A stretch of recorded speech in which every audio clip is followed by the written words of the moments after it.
Well, if you imagine for a moment that most institutions of government have either ceased to function as they did before 2011, many of the experts, many of the civil servants are no longer there.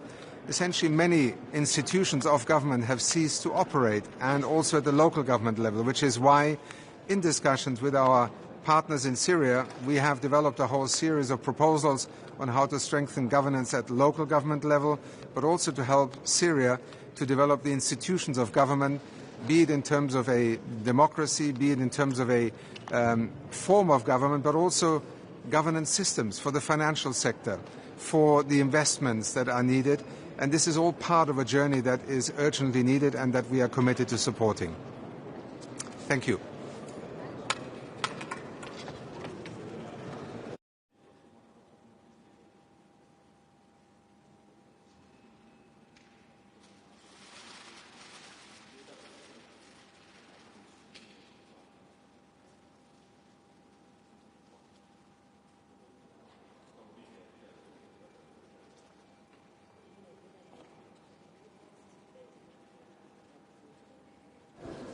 Lep pozdrav.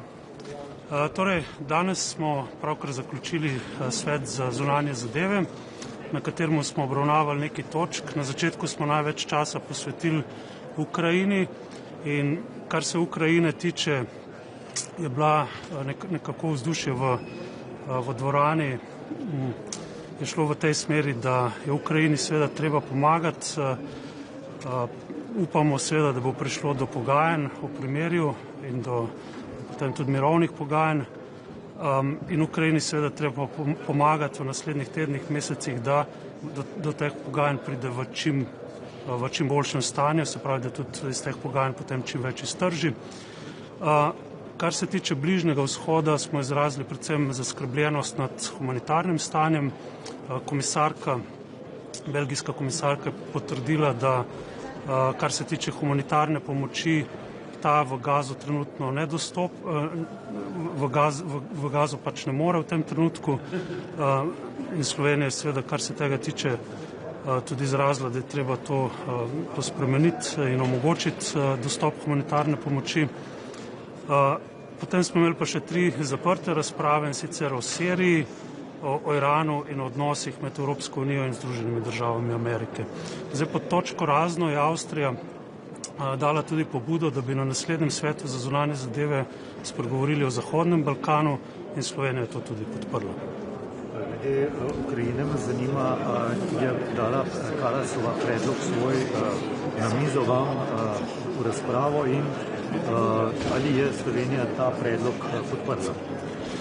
Kalasova je predstavila obrise tega predloga. V bistvu ni bilo še dovolj elementov predstavljenih, da bi se ministri glede tega lahko opredeljevali. Tako da glede detajlov predloga o tem nismo govorili. Slovenija podpira razpravo o tem, da se Ukrajini pomaga. Tudi smo pripravljeni razmisliti o tem, da bi bil en tak skupni mehanizem, ampak glede detajlov in glede pogajanja bo priložnost v naslednjih dneh, predvsem pa tudi na Evropskem svetu, ki bo potekal v četrtek. Kako pa bi lahko Slovenija še pomagala vojaško, predvsem zdaj govorimo predvsem o vojaški pomoči Ukrajini?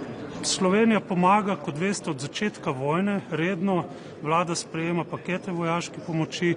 Te podatki so pač označeni kot zaupni, tako da o njih v javnosti ne razpravljamo, in Slovenija bo pač pomagala na podoben način kot do sedaj.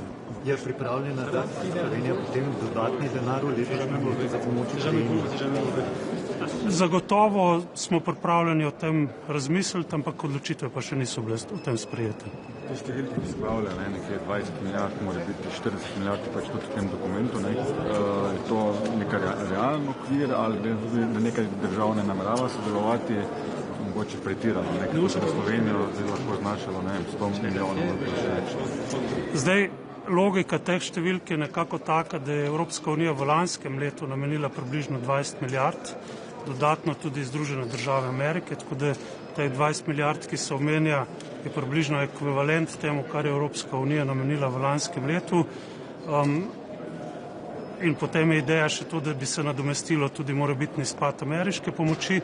Je pa visoka predstavnica Kallas danes povedala, na začetku, da je bilo že v letošnjem letu namenjenih 15 milijard pomoči strani držav članic Evropske unije v Ukrajini, kar pomeni, da v razpravi, ki bo sledila, bo ta znesek najbrž nekoliko bolj v realnih okvirih potem tudi predstavljen. Glede Srbije, veliko je Sloveniji govora, skupini novinarjev, tudi slovenska ekipa je bila med njimi, so v Srbiji zavrnili stop, sklicujoč se na grožnjo, varnostno grožnjo. Se mi zdi takšno ravnanje države kandidatke, ki je na poti v EU, primerno in se ne bi morala Slovenija odločne ravnanje. Slovenija se je odzvala na to. Mi smo že v soboto Srbskemu ministrstvu za zunanje zadeve posredovali diplomatsko noto s protestom, pričakujemo odgovor srbske strani, pričakujemo pa, da v naslednjih dneh bo o tem potekala tudi razprava med EU veleposlaništvi v Beogradu in od srbske strani bomo vsekakor tudi v pogovorih pridobili razlog, zakaj so pač ravnali tako, kot so ravnali. Absolutno Slovenija podpira svobodo govora, nasprotujemo temu, da se novinarjem zavrača vstop v državo in smo seveda do tega kritični. Torej še niste dobili odgovora srbskih oblasti? Ne, noto smo posredovali v soboto, tako da vsaj običajno, vsaj neki dni ali pa teden, dva traja običajno, da se tak odgovor potem prejme tudi po diplomatski poti, kot pa sem rekel, bomo poskušali odgovore dobiti tudi v pogovoru za srbsko stranjo. Najbolj odločnimi oziroma iskrenimi podporniki srpske poti v Evropsko unijo, ta klaster 3 se takrat omenjalo februarja, marca, da bi ga potem na koncu vendarle odprli. Ali se vam zdi realno, da pač v takšni situaciji, v kateri je danes Srbija, da se to govori še o odpiranju poglavij ali treba že razmišljati o kakšnem drugačnem odnosu? V tem trenutku imajo najbrž državljani Srbije druge prioritete, tudi ko pride do razprave o tem, kakšno Srbijo si želijo, katere reforme naj bi se v naslednjih tednih, mesecih sprejelo. Mi vztrajamo na tem, da srbska pot v Evropsko unijo omogoča sprejemanje teh reform. Seveda, če želijo vstopiti v Evropsko unijo, bojo mogli izpolniti pogoje tudi na teh področjih. In to je nekaj, s čimer jih pač moramo še naprej spodbujati in Slovenija bo, ne samo kar se tiče Srbije, tudi glede ostalih držav na Zahodnem Balkanu, evropsko integracijo tudi nadaljevanju vedno podpirala. Mogoče samo še zadnje vprašanje, malo se bo začel 9. vrh iz Sirije. Gre se na zasedanje s slovenskimi stališči? Ja, kar se Sirije tiče, seveda smo zaskrbljeni nad dogajanjem v zadnjih dneh. Vemo, da je prišlo do nasilja nad določenim delom populacije. Zdaj, zanimalo nas bo tudi od sirijskih predstavnikov, katere ukrepe ta prehodna oblast sprejema, zato da se to naslovi. Kot razumemo, se obljublja sklic kot ustanovitev neke preiskovalne komisije. Mi spodbujamo tudi k ustanovitvi mednarodne preiskovalne komisije v Siriji. Absolutno bo za prehod v pač neko novo sirijsko oblast ključno zelo natančno naslavljanje takih stvari, kot so se dogajale v preteklih dneh. Ste napovedali tudi finančno oziroma dodatno humanitarno pomoč? Slovenija je aktivna v Siriji že kar nekaj let in sicer prek organizacije ITF in danes bomo napovedali dodatno finančno pomoč v višini 600.000 evrov na področju razminiranja. To bo za 1 leto, za 2 leti? To je za projekt, ja. Dobro, hvala lepa.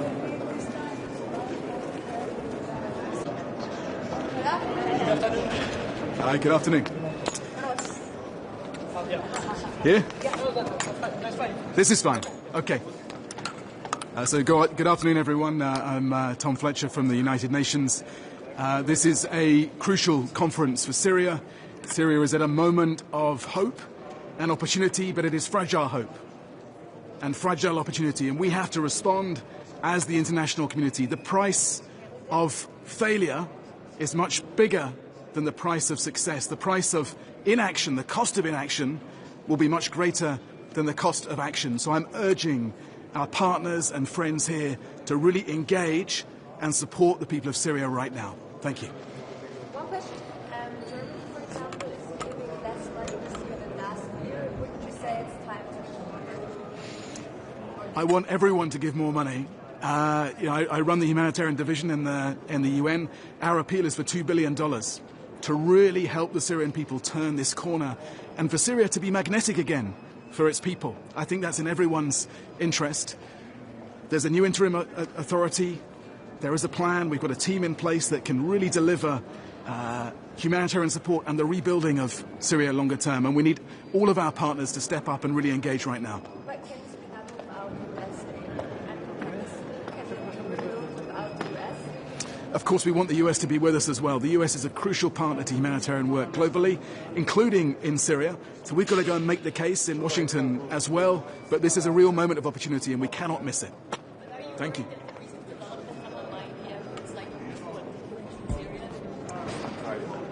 Funding cuts are, of course, they're a body blow. They're a punch in the gut to our humanitarian work.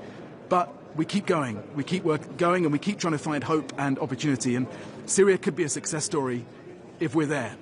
Thank you.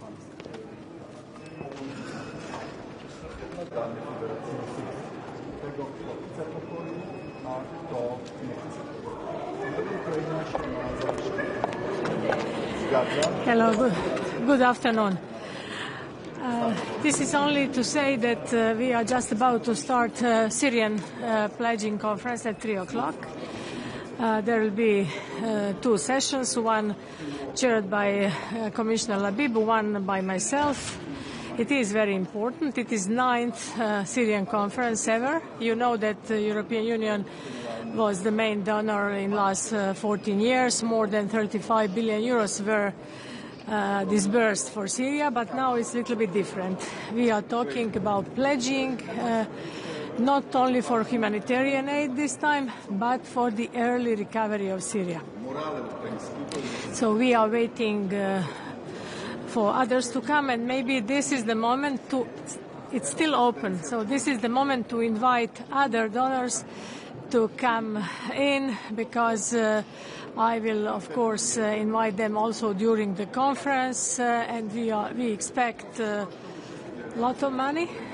So this time on European side more than ever, but let's see what will be the final sum. Pardon me?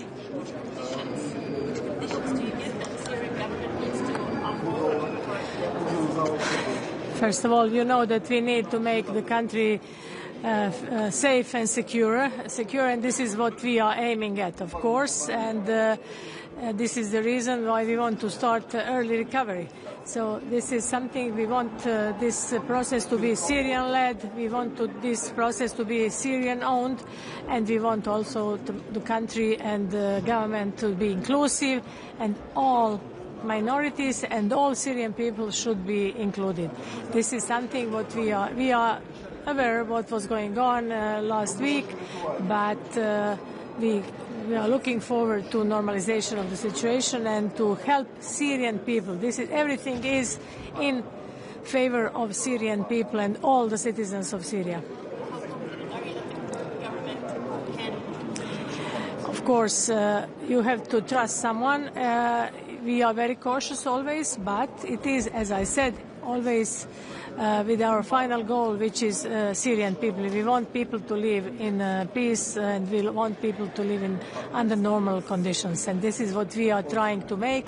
Also for others, for refugees who want to come home, we want to make country safe. But of course, this is not the moment. This is not yet achieved, so this is why we are pledging the money and trying to start early recovery, as I already said. Thank you. Thank you.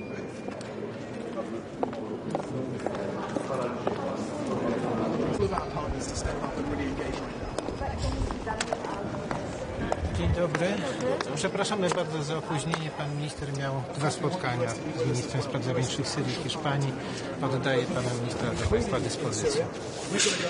Wczoraj powrót z Harare, z Zimbabwe. Pierwsza wizyta ministra spraw zagranicznych Rzeczpospolitej w ogóle w tym kraju. ale byłem tam jako wysokiej przedstawiciel do spraw polityki zagranicznej na spotkaniu ministerialnym tej wspólnoty państw południa Afryki. Dobre spotkanie, podpisaliśmy umowy na ponad 160 milionów euro i nowe zainteresowanie bliższymi relacjami także handlowymi, przede wszystkim z Unią Europejską. Dzisiaj Rada do Spraw Zagranicznych tradycyjnie rozpoczęła się od briefingu w wykonaniu ministra spraw zagranicznych Ukrainy. Ukraina w Dżeddzie, jak Państwo wiecie, uzgodniła wspólne stanowisko ze Stanami Zjednoczonymi i zgodziła się na 30-dniowy rozejm celem negocjacji trwałego porozumienia pokojowego. To jest test zadany Federacji Rosyjskiej. Tego, kto chce pokoju, a kto nie chce. No i Ukraina się na zawieszenie broni zgadza, a Federacja Rosyjska na razie stawia warunki, czyli się nie zgadza. Dyskutowaliśmy o tym, jak wzmocnić pozycję negocjacyjną Ukrainy. W tym roku Ukraina ma dość środków na funkcjonowanie swojego państwa, funkcjonowanie swojej armii, ale potrzebne są środki dodatkowe. Generalne poparcie było na rzecz zwiększenia funduszy na obronność Europy i także dla Ukrainy. Jak Państwo wiecie, ważnym elementem, taką kotwicą morale ukraińskiego jest proces negocjacji Ukrainy o wejście do Unii Europejskiej. Jako prezydencja czujemy się za to szczególnie odpowiedzialni. Chcielibyśmy otworzyć na pewno jeden, może i drugi klaster negocjacyjny, ale z przykrością muszę stwierdzić, że jest to kolejna sprawa, w której blokuje podjęcie decyzji nasz stary przyjaciel i kiedyś sojusznik, Republika Węgierska. Wywiązała się dość żywa dyskusja o tym, że uwarunkowanie decyzji o rozpoczęciu negocjacji nie powinno być uzależnione od spraw dwustronnych, tylko od spełnienia kryteriów.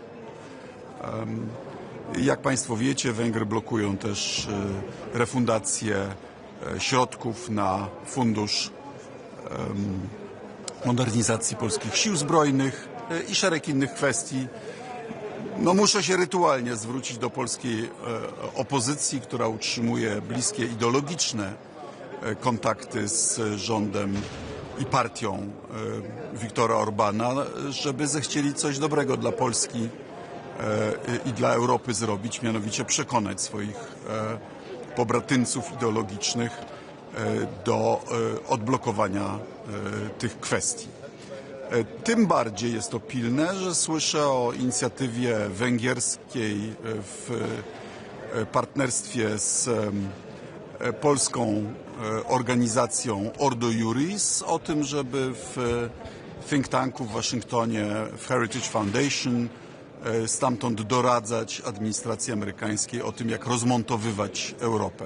Chciałbym zapytać polską opozycję, co sądzą o tej inicjatywie, czy to służy polskim interesom, aby Unia Europejska została sparaliżowana, sprowadzona do tylko grupy wzajemnych dyskusji.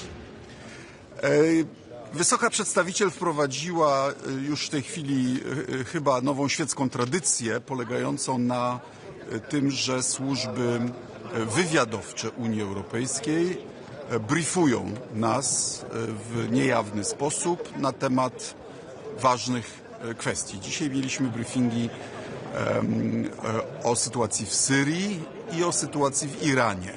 Rozumiem, że to jest kompilacja informacji z państw członkowskich.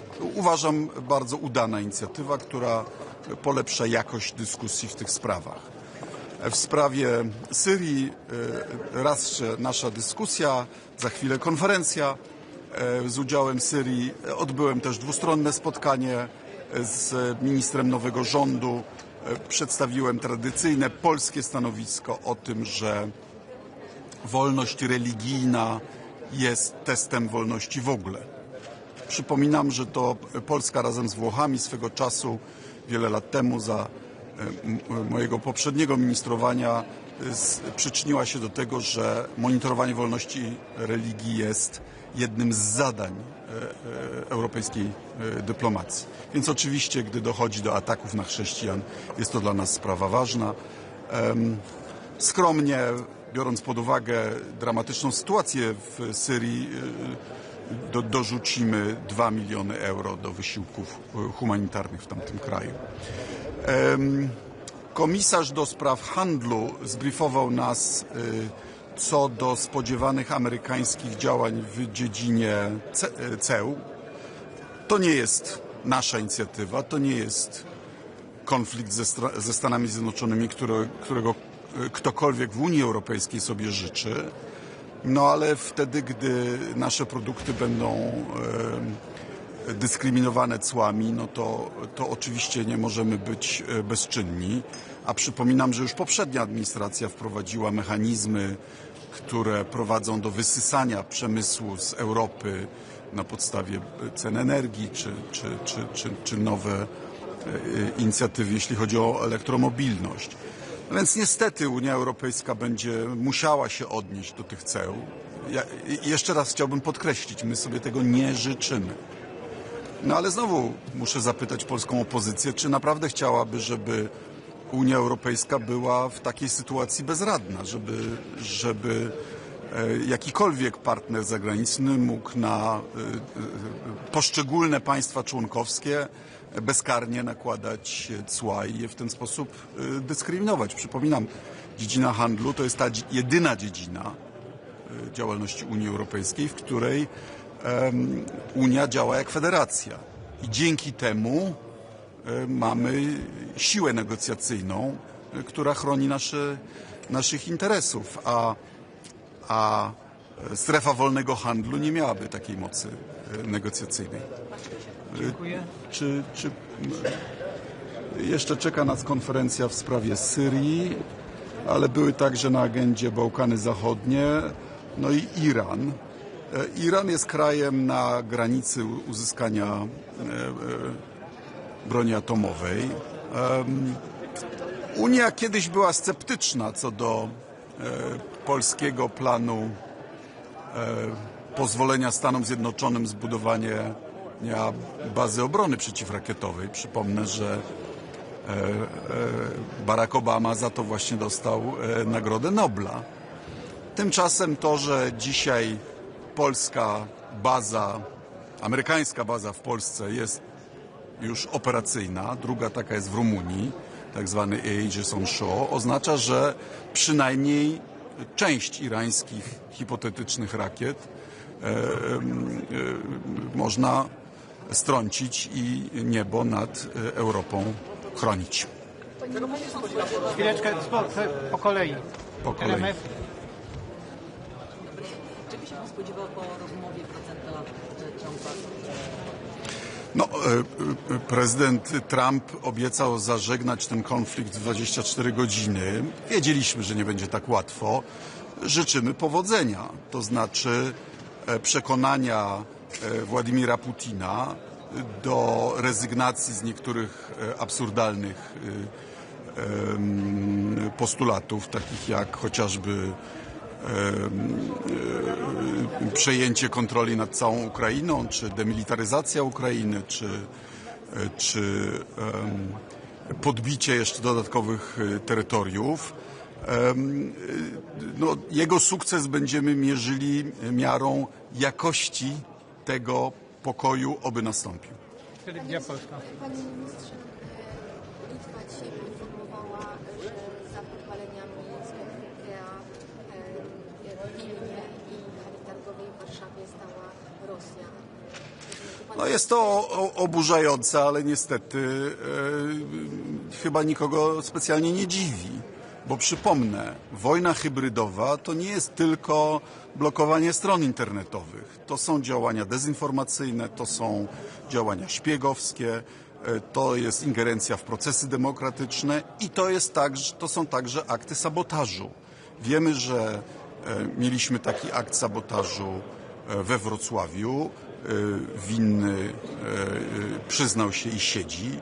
Mamy inne podejrzane podpalenia, co do których niektórzy sprawcy już są w rękach wymiaru sprawiedliwości i myślę, że ta litewska informacja powinna być potraktowana poważnie, oczywiście zweryfikowana także przez naszą prokuraturę.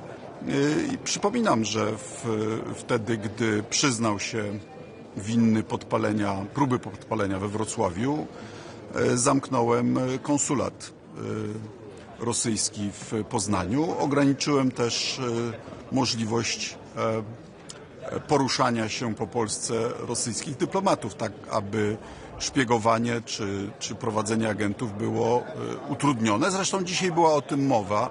Niezmiennie, kolejny raz poparłem inicjatywę czeską, żeby mianowicie rosyjscy dyplomaci mogli podróżować tylko po kraju, w którym są akredytowani, a nie po całej strefie Schengen.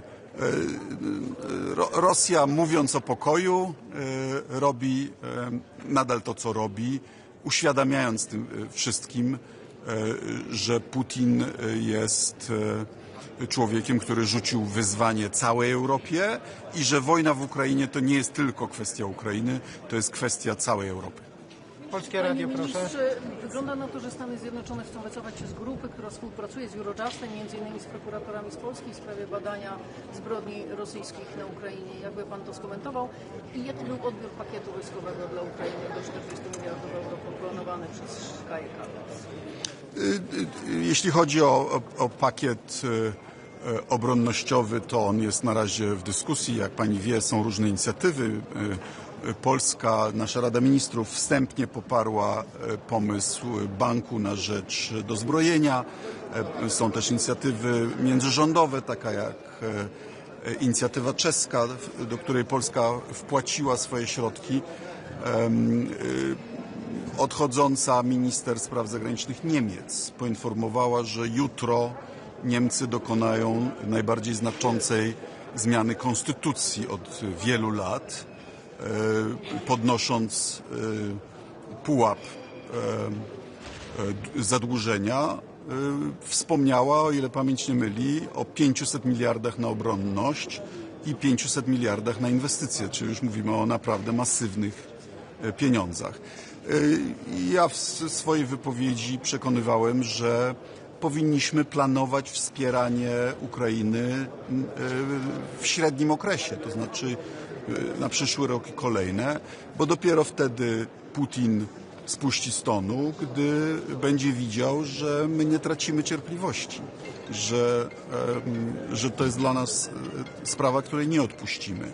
Z kwestii prokuratorskiej nie znam, musiałbym spytać Ministerstwo Sprawiedliwości, żeby komentować, ale Polska jest na stanowisku, że Trybunał do spraw zbrodni rosyjskich w Ukrainie, jest nawet formuła, on ma bodajże być częścią systemu Rady Europy bodajże.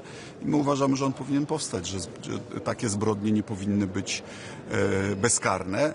A przypominam, że częścią tego stanowiska ukraińsko-amerykańskiego z Jeddy jest to, że skradzione ukraińskie dzieci powinny być przywrócone na łono ojczyzny. Przypominam, że to jest to, za co Władimir Putin jest ścigany przez Międzynarodowy Trybunał Karny. Chciałbym nawiązać do pana słów o kontaktach polskiej opozycji z politykami europejskimi i zapytać o kontakty byłego polskiego premiera Mateusza Morawieckiego, który popiera George'a Simiona jako kandydata na prezydenta. No, tradycyjnie wśród krajów sojuszniczych, zaprzyjaźnionych i w ogóle generalnie nie jest dobrym zwyczajem ingerowanie takie publiczne w procesy polityczne w innych krajach. Spotykanie się z opozycją jak najbardziej, bo nigdy nie wiadomo, kiedy opozycja nie stanie się rządem, ale publiczne wskazywanie swoich faworytów w innych krajach jest ryzykowne i niedyplomatyczne. Excuse me, can I ask you a question in English? Sure. What should we expect from the phone call between Trump and Putin tomorrow, and what should be the message from the EU before this call? Well, this is an unjust, aggressive war. President Putin has no business keeping his soldiers in Ukraine. He could finish this war in 5 minutes by just withdrawing them. I hope President Trump turns out to be the deal maker that many people think he is, and gets a good deal for Ukraine. And we wish him luck. Another question in English. Louder a little bit, please.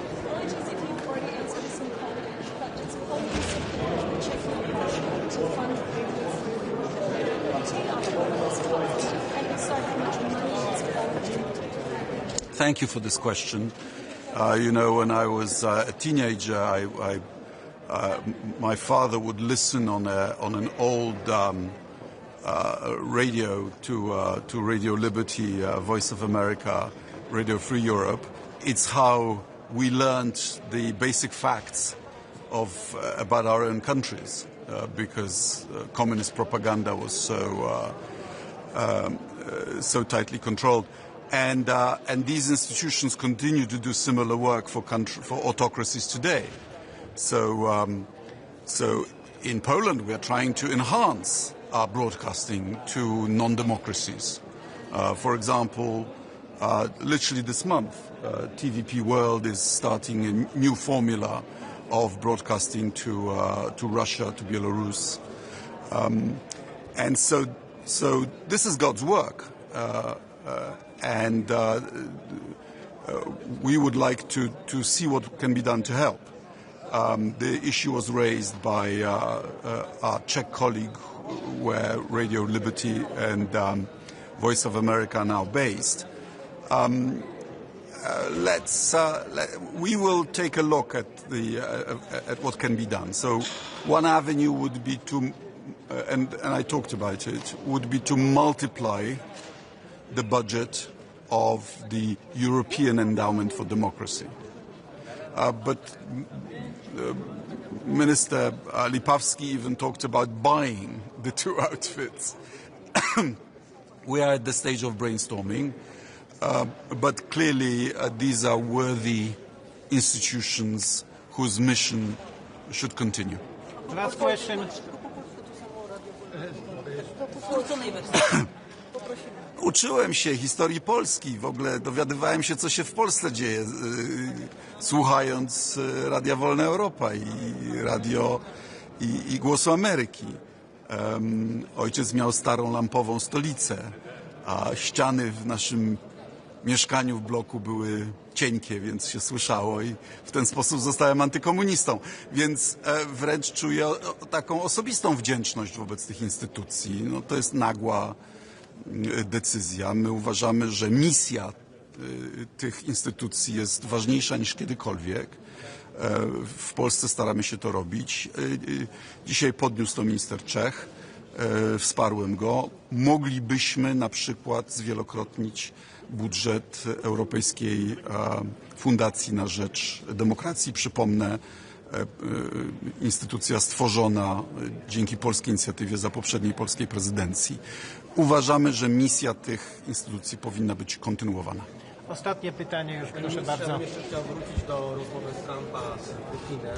Ale wy się ode mnie domagacie, żebym ja spekulował, co powiedzą sobie Trump z Putinem. Zapytać o stanowisko, dokładnie konkretnie. Kaja Kallas wchodząc tutaj mówiła, że spełnienie warunków, jakie stawia Moskwa dzisiaj, żeby do zawieszenia broni, będzie de facto spełnieniem celów, jakie stawiała sobie Rosja, atakując Ukrainę. Czy Unia Europejska ma jakąś odpowiedź? Rozmawialiście o tym, co jeśli dowiemy się potem z spotkania, że rzeczywiście Amerykanie w jaki sposób poszli na rękę Amerykanom i szerzej. Rosjanie mówią o tych root causes warunków, w tym między innymi Rosja nadal myśli, że udaje jej się przejąć innymi metodami całą Ukrainę, a najlepiej jeszcze zneutralizować wojskowo połowę Europy. To się nie uda, co nie znaczy, że nie będzie Putin tego próbował. Mamy test. Jedna strona, i to ofiara, napadnięta, godzi się na zawieszenie broni na 30 dni celem uruchomienia prawdziwych negocjacji pokojowych. Jak ktoś chce mieć prawdziwe negocjacje pokojowe, to się na to nie zgadza. Rosja stawia warunki, czyli się nie zgadza. Mamy jasność, kto chce pokoju, a kto chce wojny. Szanowni Państwo, musimy kończyć. Dziękuję bardzo. Do zobaczenia. Do widzenia. Do widzenia.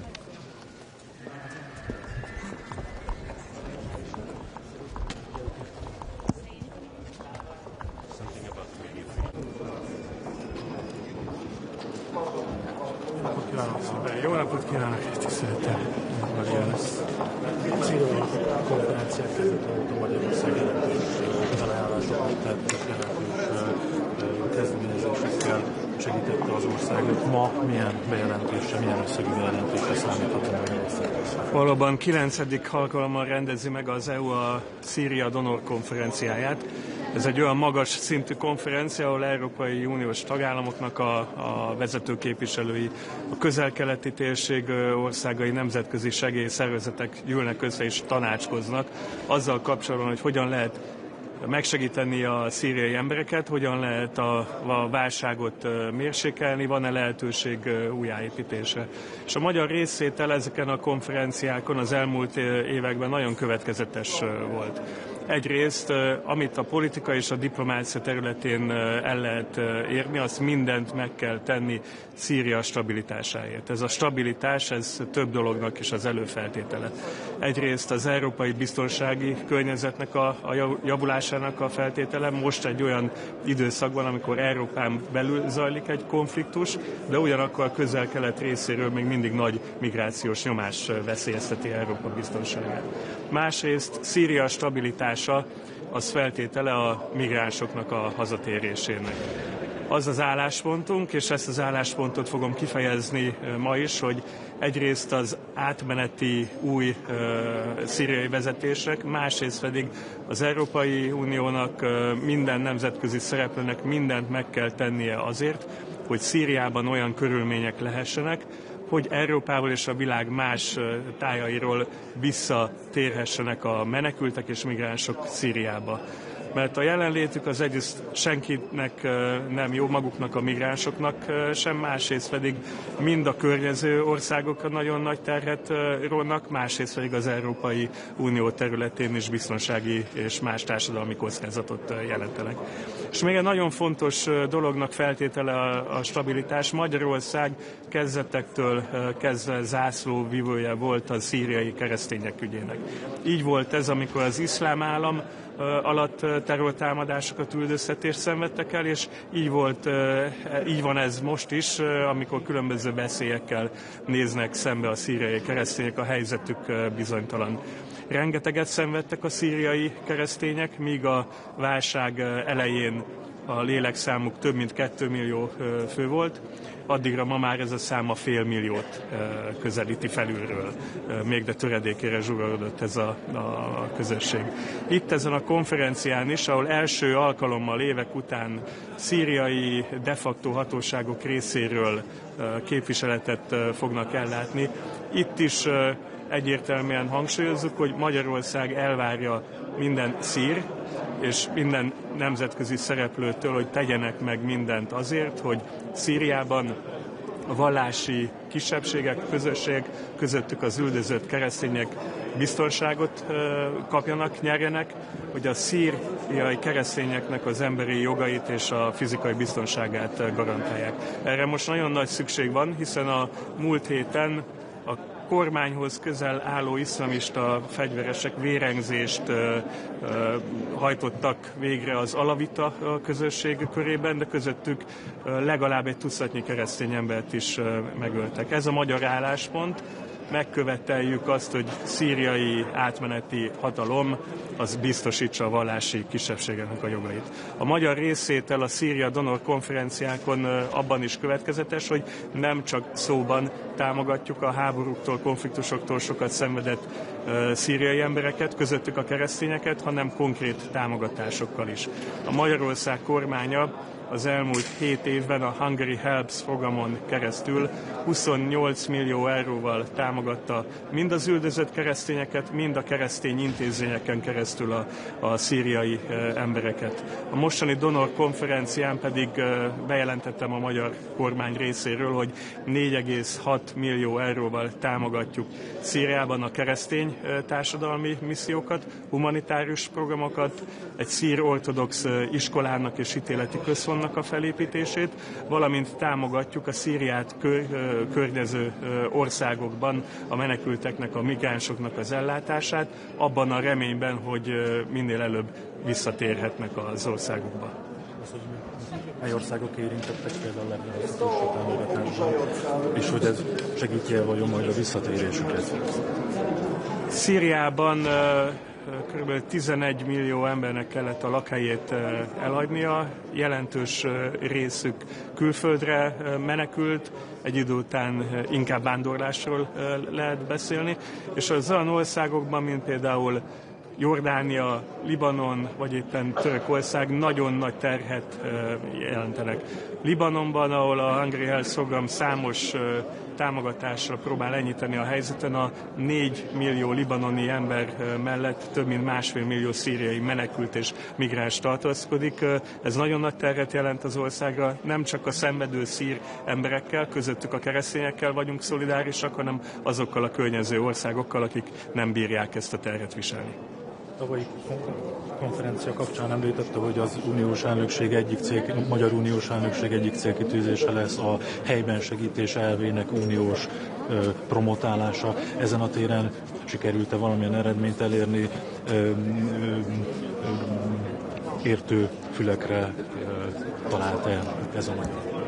A magyar elnökség idején a nemzetközi segélyezés terén következetesen azt a politikát és álláspontot képviseltük, hogy nem a migrációt kell támogatni, a humanitárius válságoknak, a fejlesztési kihívásoknak nem az a megoldása, hogy több embert hívunk Európába, hanem mint ahogy azt a magyar kormány a Hungary Health programon is teljesíti, helybe kell vinni a segítséget. Én úgy gondolom, hogy hatottunk az Európai Uniós politikára, de ezt majd a jövő fogja megmondani. És köszönöm szépen. Jó, köszönöm. Viszlát.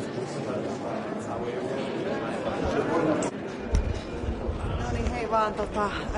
Aika tiukka päivä, hyvä kokous siis ensinnäkin, eli vahvaa tukea Ukrainalle. No ensinnäkin mitä tulee näihin rauhanneuvotteluihin, niin meidän tietenkin pitää huolta siitä, että kun pallo on ikään kuin Venäjällä, että kun Venäjän pelikirjaan helposti kuuluu se, että he pitää pelkästään sen pallon, he haluaa muuttaa. Ministers, Excellencies, ladies and gentlemen, over the past 10 years now, we have met in Brussels to stand with the people of Syria, and even in the darkest moments of the war, when Assad's regime was dropping chemical weapons on its people, and there seemed to be no possible solution for the conflict, we gathered at the Brussels conferences to keep the hope alive. One of the first conferences was opened by the words of Farah. There's a beautiful video on YouTube about her, a 6-year-old Syrian girl living in Zatari refugee camp in Jordan. And thanks to our collective support, she could go to school, she could learn for a better future. And today, Farah is a grown-up girl. She wants to become a journalist in her native Syria. But for the first time ever, since we have these conferences, her wish is not just a dream, it is a real possibility. Because Syria is a new country. And today the dreams and the aspirations of the Syrian people are no longer on hold. For the first time in decades, Syria's hope can become reality. Of course, the path to reconciliation and recovery is still long. On the one hand, we see very encouraging steps. The agreement between the central authorities and the Kurdish SDF, for instance, is nothing short but historic. Also important is the signing of a constitutional declaration by interim President al-Shara. On the other hand, the attacks on security forces and the violence against civilians in Syria's coastal region show that the situation remains fragile. Once again, we have seen Syrian mothers weeping for their lost children and old wounds reopen. But we also see the Syrian authorities' commitment to bring the perpetrators to justice, to protect minorities, and to form an inclusive government. All of this is vital for reconciliation. From our side, we must do everything in our power to support these goals and to support a successful transition. And this is the reason why we are all gathered here today. We want the Syrian people to know that we will be with them every step of their way. And this is why it is so important that for the first time we're joined by Minister al-Shibani. A very warm welcome. In the past, we have always worked for Syria and for Syrians, but today we can finally work with Syria. And this gives a new meaning to the Brussels conference. So we would like to hear from you about the needs of your people and your plans for rebuilding state institutions. For every new step you take towards an inclusive political transition, we are ready to move forward together with you. Europe is ready to do its part, and this is what I would like to focus on. My first point. Since the start of the conflict, we have provided over 37 billion euros in support of Syria. Now that Assad has fallen, this support is even more important. According to the UNHCR, 1.5 million Syrians might return to their country already this year, and 2 more million people who are currently displaced within Syria could potentially return to their homes. Today we are working with the host countries and the UN agencies to support them along the way. So basic services must be restored. Electricity is only available for a few hours per day. There's not enough drinking water. Syrian children must be able to go back to school. All this, and you know, much, much more is necessary and vital to rebuild a normal and a dignified life. Syrians need greater support, whether they are still abroad or they decide to go home. And this is why today the European Union is increasing its pledge for Syrians in the country and in the region to almost 2.5 billion euro for 2025 and 2026. And we call on all of you who are here today to do the same if possible. Because at this critical time, the people of Syria need us more than ever. But as we tackle the immediate needs of Syrians, we must also start looking to the future of the country. And this is my second point. There are entire cities to be rebuilt and a whole economy to restart. And this is why we have suspended our sanctions on key economic sectors. This includes energy, transport, and the financial transactions that are linked to them. And we are ready to do more to attract the necessary investments for reconstruction as the political transition advances towards a credible, an inclusive, and non-sectarian government. As long as progress continues, we are also willing to scale up our support for recovery and reconstruction together with our partners in the region and across the world. Syria used to be one of the economic powerhouses of the Middle East, and we want to be partner for recovery and growth of a new Syria. In the old Syria, a dictator controlled all political and economic power. But in the new Syria, power can go back to where it belongs, and that is to the people of Syria. And this is the third issue where we can be of help. Here at the Brussels conferences, we have already hosted Syria's civil society representatives, both from inside the country and in exile. Some of them were banned by the Assad regime because of their ideas, but now they can finally be heard. So I am proud to announce that this year we are planning to hold the civil society dialogue of the Brussels conference in Damascus, because all Syrians deserve to take their future into their hands. Syria can become a country where everybody can speak their mind, with equal rights and representation for all, men and women alike, beyond faith, ethnicity and ideology, a country with no place for sectarian violence.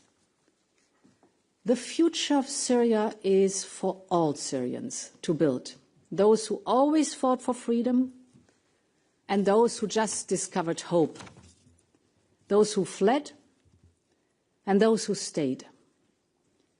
This must be the promise of the new Syria. And we will do everything that is possible so that this can be fulfilled. Thank you very much for your attention. It's wonderful to greet you here today in Brussels. Thank you. I now invite you to watch the video address by UN Secretary General Guterres. Excellencies, distinguished guests, I thank the European Union for hosting this conference. This is a watershed moment for Syria. Syrians are on the threshold of a historic opportunity to realize their aspirations for a peaceful, prosperous and inclusive future. But the road ahead is a rocky one. After 14 years of war, Syria's economy has lost out on an estimated $800 billion in GDP. Infrastructure for critical services has been devastated, and millions of Syria, inside and outside Syria, continue to need massive levels of support for food, shelter, basic services and livelihoods. This includes the thousands of Syrians who have returned since December, and includes the 5 million Syrian refugees in neighboring countries who are deciding their next step. In all, over 2/3 of the population require humanitarian assistance, making Syria one of the largest humanitarian crises in the world. But funding for the humanitarian response continues to fall short. The international community must move with urgency to invest in Syria's future by expanding humanitarian support and reconsidering any cuts to funding at this critical time, by investing in Syria's recovery, including addressing sanctions and other restrictions, and by supporting efforts to ensure an orderly and inclusive political transition, along with the creation of institutions that serve, reflect and protect all Syrians. The future of Syria is a matter for Syrians to determine, and my special envoy is working with them to help shape that future. The United Nations remains committed to help Syrians build a country where reconciliation, justice, freedom and prosperity are shared realities for all. This is the path to sustainable peace in Syria, a Syria for all Syrians, a prosperous and thriving Syria, a Syria finally at peace. Let's work together to help the people of Syria as they take these momentous next steps in their journey towards a free, prosperous and peaceful future. Thank you very much. Excellencies, distinguished guests, today we open a new chapter for Syria. Syria faces a colossal transition, and there are inevitable challenges with this. The transition is highly complex. Socio-economic distress, insecurity, political challenges are all interconnected. We are, Minister al-Shibani, fully aware of this, and you have a huge responsibility on your shoulders. But there is also immense hope after decades of brutal dictatorship and war. Hope for Syria, where all citizens can express their views freely without fear and enjoy safety and equal rights. For Syria, where people and businesses can thrive. For Syria, where conflicts are resolved by rule of law and justice, and not through fear or the barrel of gun. In this vein, I'm happy that today EU is pledging over 720 million euros for 2025. This will support the population inside Syria, as well as Syrian refugees and their vulnerable host communities in Lebanon, Jordan and Iraq. This is an increase of over 160 million euro from last year's pledge. We also pledge 750 million euro for 2025 for Syrian refugees and vulnerable host communities in Turkey. This conference is, of course, more than just pledges. Today, we send a message of collective support for a peaceful, inclusive, Syria-led and Syria-owned transition in Syria. Minister, we welcome the number of positive steps the transitional government took over the past 3 months. These include the agreement reached last week between the Syrian authorities and the Syrian Democratic Forces. This agreement is a major breakthrough. It could pave the way for increased stability and better future for Syrians. We strongly encourage parties to work on the implementation, and we are ready to support this. You also have an historic opportunity in the transition to tackle long-standing security threats, including chemical weapons and terrorism, including Daesh. We intend to support the deployment by the Organization for the Prohibition of Chemical Weapons of a verification mission to Syria with 4 million euros. I urge others to do the same. Cooperation on the security and daily management of camps and prisons holding foreign terrorist fighters in northeast Syria also remains essential. The recent wave of violence has highlighted the fragility of this transition. We strongly condemn the attacks, particularly those targeting civilians. They must be addressed swiftly and decisively. We welcome the establishment of an independent investigative commission by the authorities, which must credibly investigate these acts. The existing UN Commission of Inquiry should be associated to these efforts. The EU is also a very strong advocate for civil society to be fully included in the transition process, which is essential for its success. I'm happy that today we are joined by several members of Syrian civil society. Justice and reconciliation are fundamental parts of transition. The people of Syria have lived through decades of horror. It's high time that all Syrians can live safely in peace. The EU will continue supporting UN accountability mechanisms and other transitional justice initiatives. Those responsible for war crimes and human rights violations over the past 13 years must finally be held accountable. There will be no peace without justice. Let us be clear. Not all parties want the transition in Syria to succeed. These parties include Daesh and Asaad loyalists, but also Russia and Iran, who supported Assad's regime. We see malign attempts to derail the transition, be it by fueling violence or information manipulation online. We are hosting a conference on this topic on Wednesday. The recent violence in Syria is a perfect example of the dangerous consequences of this. External actors seek to manipulate the information environment to amplify tension between citizens and communities. And who really gains from this? Because the people of Syria pay for all of this with their lives. All actors, from the north to the south, from the east to the west, must respect the sovereignty, unity and territorial integrity of Syria. The path to peace, stability and prosperity for Syria requires the support and collaboration of all stakeholders, both within Syria but also beyond its borders. And at this critical moment in Syria's history, the EU is ready to play its part. Thank you. So I would now like to pass the word to Syrian Interim Foreign Minister, Mr. al-Shibani. Please.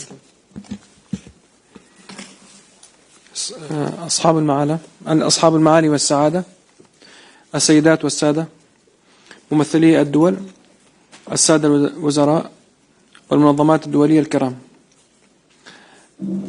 أستهل حديثي معكم اليوم بتوجيه خالص الشكر إلى مملكة بلجيكا الكريمة قيادة وشعبا على استضافتها مؤتمر دعم مستقبل سوريا، وإلى جميع الدول والجهات المانحة التي تواصل تقديم الدعم الإنساني للشعب السوري في ظل ظروف استثنائية فرضتها سنوات طويلة من الحرب والدمار. لقد احتفل الشعب السوري بخلاصه من نظام الأسد، لكن المعاناة لا تزال مستمرة نتيجة الإرث الثقيل الذي خلفه النظام البائد لشعبنا السوري. إن اجتماعنا اليوم له واجب أخلاقي قبل كل شيء تجاه المحنة الإنسانية في سوريا، وهو فرصة حقيقية لتعزيز الجهود الدولية الرامية إلى تخفيف معاناة السوريين ومواجهة التحديات العالمية بروح من التضامن والتفاهم. إن المؤتمر اليوم يتميز عن كل نسخه السابقة بالمشاركة الرسمية الأولى للجمهورية العربية السورية بتمثيل حقيقي نابع ومؤيد من الشعب السوري. لقد شهدت سوريا تحولات سياسية كبيرة في الآونة الأخيرة، فبعد الإطاحة بنظام الأسد الذي تسبب في أكبر أزمة إنسانية في التاريخ المعاصر، بدأت مرحلة انتقالية جديدة التف فيها السوريون وتوحدوا جميعا حول إدارتهم الجديدة لدعمها وإنجاحها. وعقد المؤتمر السوري للحوار الوطني الذي جمع المجتمع المدني ومئات من ممثلي الشعب السوري بمختلف مكوناته وفئاته، وأعلنت مخرجاته المشتركة في أول مشهد يشارك فيه الشعب السوري وممثليه مشاركة حقيقية في القرار السياسي منذ أكثر من 5 عقود من الظلم والاستبداد. كما بدأت الحكومة الجديدة منذ اليوم الأول وفي تنفيذ الإصلاحات الداخلية في مؤسسات الدولة السورية لمكافحة الفساد وتحسين الشفافية الحكومية، مع الالتزام الكامل بتعزيز المصالحة الوطنية بين جميع أبناء الشعب السوري وتجاوز الانقسامات الطائفية والإثنية وحماية حقوق الإنسان وحقوق المرأة. السيدات والسادة، إن أمن سوريا واستقرارها يتعرضان لتهديد مستمر من قبل جهات خارجة عن القانون كفلول الأسد وبعض الميليشيات المتمركزة على حدودنا مع دول الجوار، إضافة لانتهاك إسرائيل لاتفاقية 1974 وتوغلها في الأراضي السورية مستغلين المرحلة الانتقالية الجديدة. كل هذه المحاولات تشكل خطرا كبيرا على سيادتنا وسلامة شعبنا. إن الجمهورية العربية السورية دولة واحدة موحدة، ولن يتسامح السوريون مع أي محاولة للمساس بالسيادة السورية أو تقسيم سوريا أو فرض مناطق نفوذ على حساب وحدة البلاد.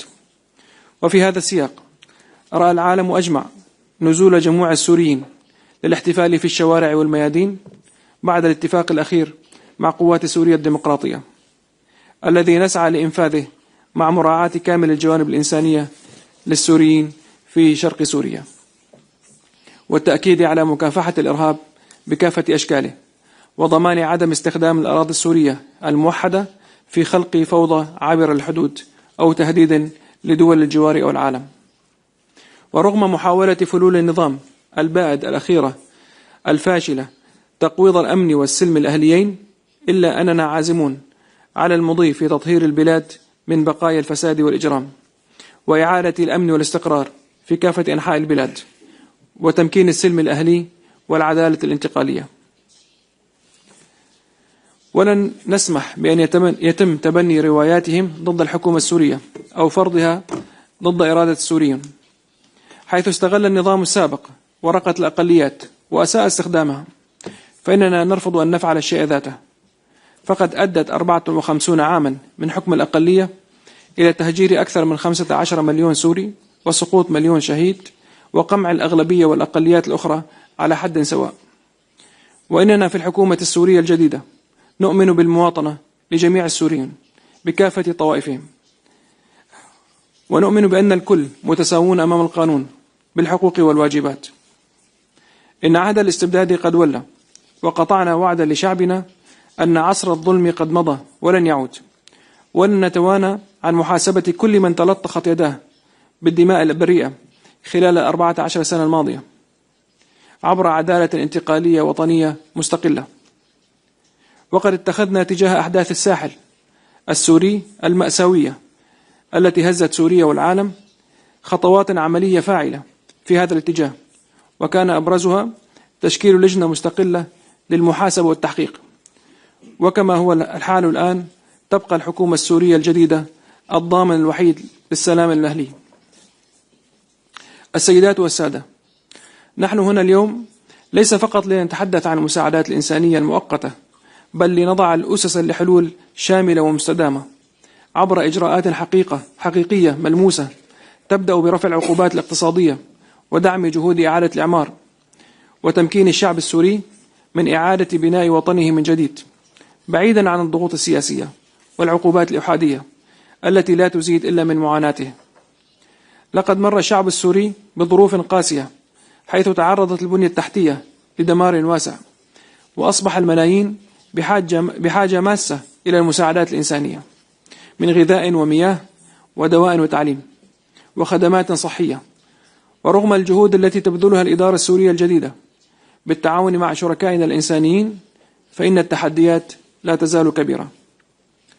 وفي هذا السياق نثمن الخطوات الإيجابية التي اتخذها الاتحاد الأوروبي، بما في ذلك تعليق بعض العقوبات في قطاعات حيوية مثل الطاقة والنقل، بهدف دعم عملية الانتقال السياسي والتعافي الاقتصادي. ومع ذلك فإن هذه الإجراءات لم تصل بعد لمستوى طموحات الشعب السوري المتحمس لإعادة عجلة الحياة سريعا. إن سبب هذه العقوبات هو النظام الإجرامي البائت، وها قد زال، فاستمرارها اليوم يعني أن السوريون هم المعاقبون. إن رفع العقوبات الاقتصادية عن سوريا لم يعد مجرد مطلب حكومي، بل هو ضرورة إنسانية وأخلاقية، إذ أن هذه العقوبات تمنع السوريون من استعادة حياتهم الطبيعية، وتعيق الاستثمار في القطاعات الحيوية التي يحتاجها الشعب السوري للنهوض ببلده ووطنه. فلا يمكن أن نتحدث عن التعافي الاقتصادي والتنمية الإنسانية في سوريا بينما لا تزال القيود المفروضة تمنع حتى وصول المعدات الطبية وقطع الغيار لإصلاح المستشفيات والمرافق الخدمية الأساسية المتضررة. السيدات والسادة، إن الخطوات التي نتخذها نحو نهضة سوريا ينبغي أن تتوافق مع تطلعات شعبنا الذي لا يزال يعيش في المخيمات حتى الآن وفي البلدات المدمرة والمدن المنكوبة. إن إعادة أعمار سوريا التي هدمها النظام الإجرامي البائد ليست مسؤولية وطنية فقط، بل هي مسؤولية دولية أيضا. فاستقرار سوريا ينعكس إيجابيا على استقرار المنطقة والعالم. وإن إعادة تأهيل البنية التحتية وتحفيز الاقتصاد وتأمين عودة كريمة للنازحين واللاجئين إلى وطنهم وديارهم كلها أمور تتطلب تعاونا دوليا جادا. وإننا ندعو اليوم جميع الدول المانحة إلى المساهمة الفاعلة في جهود إعادة الإعمار وتشجيع الاستثمار في سوريا ودعم مشاريع التنمية المستدامة التي من شأنها توفير فرص العمل وتحسين مستوى المعيشة وإعادة الأمل لملايين السوريين. إن الحكومة السورية الجديدة تؤكد التزامها بالعمل مع جميع الشركاء الدوليين والمنظمات الإنسانية لضمان وصول المساعدات إلى مستحقيها من كافة المناطق والمكونات، وتهيئة الظروف الملائمة والكريمة للعودة الآمنة والطوعية لجميع اللاجئين، الذي لن يتم إلا بتأمين الحماية والالتزام لحقوق اللاجئين في البلدان المضيفة. ونحن منفتحون على الحوار والتعاون في كل ما يخدم مصلحة الشعب السوري ويعيد لسوريا دورها الطبيعي في المنطقة والمجتمع الدولي. وفي الختام أجدد شكري لكل من وقف بجانب الشعب السوري في محنته، وأدعو الجميع إلى اتخاذ قرارات جريئة تصب في مصلحة عودة السلام والاستقرار. إن سوريا تستحق أن تعود قوية، وسنظل نعمل مع كل من يؤمن بالإنسانية والعدالة لتحقيق هذا الهدف. ونحن على ثقة بأننا جميعا بتضافر جهودنا المشتركة قادرون على دعم سوريا لتجاوز هذه المحنة وبناء مستقبل مزدهر يسوده السلام والأمن والاستقرار. وشكرا لكم.